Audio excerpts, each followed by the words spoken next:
All right, if you manage, administer, or own a care agency, this one's for you. We're going to talk about something that's, well, absolutely critical to the safety and integrity of your business: professional background screening. So let's get right into it. It all boils down to this one simple question. But the answer? It can be anything but simple.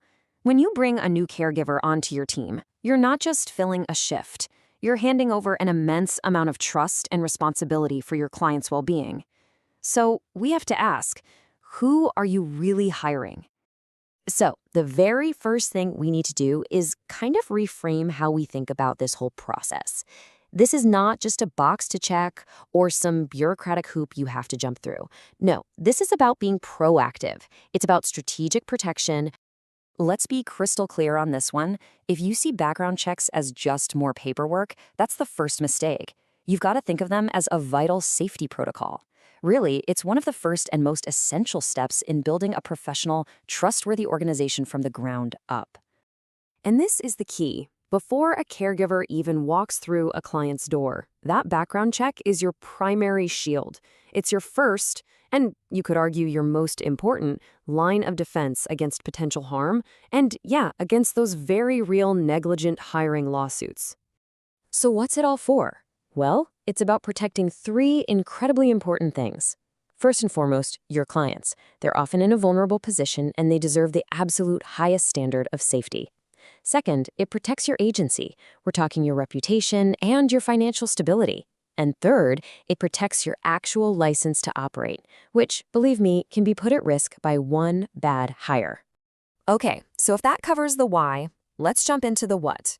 What does a good, thorough, professional screening actually include? Let's break down the main pieces you need to build that complete picture of a candidate. A really solid check has a few key parts, right? You've got the criminal background check. That's the baseline, looking for red flags. Then identity verification, just to confirm they are who they say they are. Work eligibility is huge. Are they legally allowed to work? The driving record, well, that's an absolute must if they're going to be transporting clients. And finally, you got to verify their certifications are real and up to date. Each piece just adds another layer of security.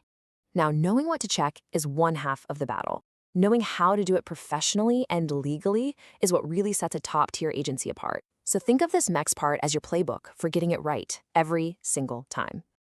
Here are 4 steps that are totally non-negotiable. 1, always get written consent. It's the law, and it's the right thing to do. 2, you have to follow all the state and federal laws, like the Fair Credit Reporting Act.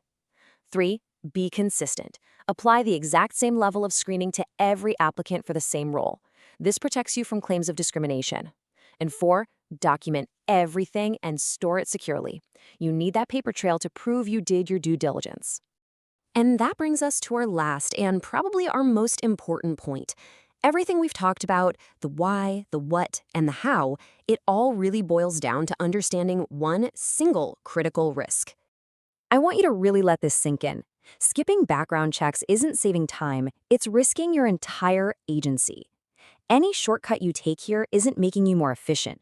It's a gamble with your client's safety, your reputation, and the very existence of your business. So at the end of the day, there's no gray area here.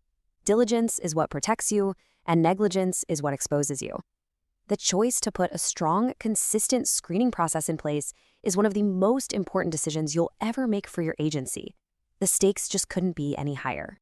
Which leaves us with just one final thought. As you're looking over your hiring process or maybe interviewing that next applicant, just ask yourself this one simple, powerful question. Is saving a little time or a little money on a background check, is it really worth risking it all? Thanks for watching.